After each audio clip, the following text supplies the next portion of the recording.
Salut, c'est Nico, on est déjà jeudi. Je vous dis quoi faire ce week-end. Mais juste avant ça, je vous présente Hugues Chamard, l'invité de la semaine. Bonjour Hugues, merci d'avoir accepté l'invitation. Alors j'ai demandé que tu viennes. Pourquoi? Qu'est-ce que tu es en train de nous préparer la semaine prochaine? Donc un parcours spectacle à l'abbaye de Saint-Denis, le traité des fées. De Fernand Dumont, auteur surréaliste montois. Alors je sais que c'est un véritable coup de cœur. Tu nous expliques comment tu as découvert tout ça? Oui, donc en 2006, la ville de Mons organise une exposition sur Fernand Dumont et je découvre ses écrits à la salle Saint-Georges à côté de l'hôtel de ville de Mons. C'est un véritable coup de cœur pour ces textes. Je repars avec le bouquin, je découvre le traité des fées, donc qui est une autre de ses œuvres. Coup de cœur, j'en parle avec mon collègue Philippe de Haspe de notre ASBL. Au matin, je lui dis tiens, ce serait bien ce texte, on pourra en faire quelque chose. L'après-midi, Françoise Delmé, qui à l'époque, qui est directrice de la Maison Le Sceau à Mons, appelle ce même collègue et lui dit tu sais, je suis tombé sur un texte, le traité des fées de Fernand Dumont, j'aurais envie d'en faire quelque chose avec vous, avec la Manufactor. Et voilà, le même jour, c'était incroyable. Hein.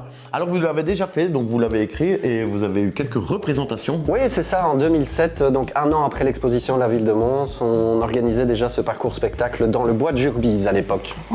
Alors je sais aussi donc que Fernand Dumont s'est marié, puis s'est divorcé et puis il s'est remarié avec qui? Oui, avec Georgette Chamard qui en fait est la fille du frère de mon arrière-grand-père, donc il y a un lien de parenté. C'était fait pour toi, je crois. Oui, je crois que les faits étaient derrière tout ça. Alors pourquoi avoir choisi aussi Saint-Denis cette fois-ci? Alors Saint-Denis parce que Fernand Dumont en fait a habité Saint-Denis pendant un petit peu plus d'un an. Il est montois, hein. Il a habité Mons pendant pas mal d'années, mais après il a quitté un petit peu Mons pour rejoindre la campagne et il a habité pendant un an à Saint-Denis. Alors tu nous expliques vraiment tout le programme juste après les événements du week-end? Bah oui, on fait ça. Allez, les événements du week-end, c'est tout de suite.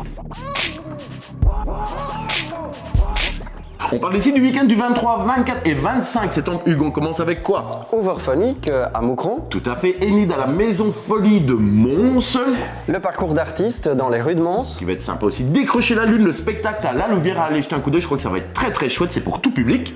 L'Urban Team à Braine-le-Comte. Alors c'est plutôt hip-hop, la journée donc plus pour les ados. Le festival Images et Marionnettes à Tournai, allez voir, c'est super beau. Et ce week-end, eh bien, c'est l'ouverture de saison du centre culturel de Comines, Warneton et de Belleuil avec des spectacles. Mais à partir de lundi, qu'est-ce qu'on fait?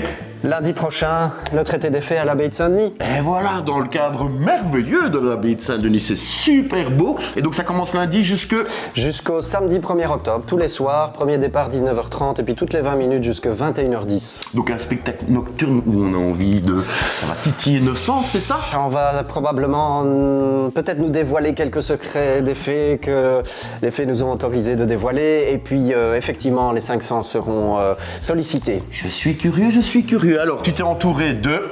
Alors, les comédiens, Eddie Mathieu, Lior de Zamory, Ariane Théry, Stéphania Gréco, Joël Deladrier et Jean-Sébastien Moury.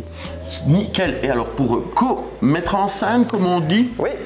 Co-mise en scène, co-scénographie, Philippe de Haspe qui lui va s'occuper de toutes les ambiances et atmosphères dans l'abbaye de Saint-Denis, dans le bois. Je crois que ça va être génial.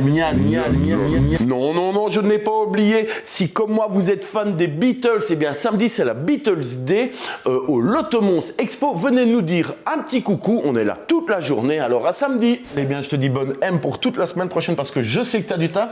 Merci d'être passé. Alors si vous avez aimé, eh bien partagez, likez et parlez-en autour de vous. Alors quant à moi je vous retrouve la semaine prochaine, sortez de chez vous, restez curieux et des baisers.